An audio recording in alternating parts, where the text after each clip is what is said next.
మాజీ MLA TDP నేత ఇప్పుడు ఇంకా తెలుగుదేశం వదిలేసిందా లేదంటే ఇంకా అలా వదిలేస్తారా? వర్మ విషయంలో ఆయన అనుచరులు చెప్పుకునేది ఒకటే, పేరు దాటాక తెలుగుదేశం పార్టీ అనేది, దానికి జనసేన పరిస్థితులు అంగీకరించదు. కానీ పిఠాపురంలో జరుగుతున్న తీరు, అక్కడ రాజకీయాలు చూస్తూ ఉంటే బగ్గుమంటుంది. కానీ ఇప్పుడు పరిస్థితి ఏంటి?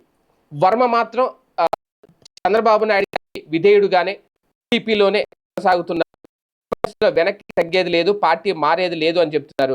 ఖచ్చితంగా తమకు న్యాయం చేస్తారు చంద్రబాబు నాయుడు అనే ఆశతో మాత్రమే ఉన్నారు. అయితే ఇటువంటి నేపథ్యంలో తెలుగుదేశం పార్టీకి కంచుకోట లాంటి నియోజకవర్గం పిఠాపురం, ఖచ్చితంగా ఆ నియోజకవర్గాన్ని అలా వదిలేస్తారా? ఆ కంచుకోట జనసేనలోకి వెళ్ళిపోయింది కాబట్టి ఇక అక్కడ తెలుగుదేశం పార్టీ క్యాడర్ని అధిష్టానం పట్టించుకోదా? ఇదే టీడీపీ క్యాడర్లో మెదులుతున్న ఒక ప్రశ్న. మమ్మల్ని మా వరంని వదిలేస్తూ కొంతమంది బహిరంగంగానే విమర్శలు చేస్తున్నారు.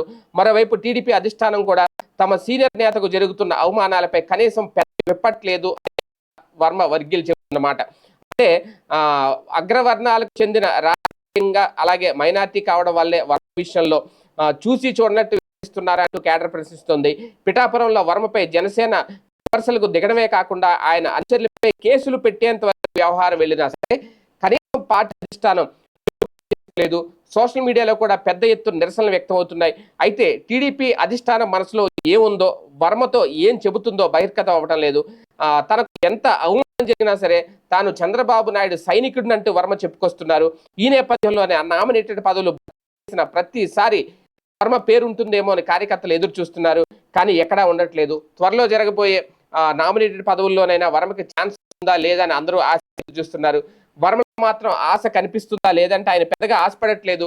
వస్తే మాత్రం ఛాన్స్ తీసుకుందాం అనుకుంటున్నారు తప్ప అలాగని పార్టీ చెప్పినో లేదంటే పార్టీని తప్పు పెట్టే తీరు అయితే ఆయనలో కనిపించట్లేదు. అంటే సంగతి ఏంటి? కనీసం అధిష్టానం దిగొస్తుందా? అక్కడ పిఠాపురంలో రాజకీయ వివాదాలకు విభేదాలకు స్టాప్ పెట్టే ప్రయత్నం చేస్తారా లేదా?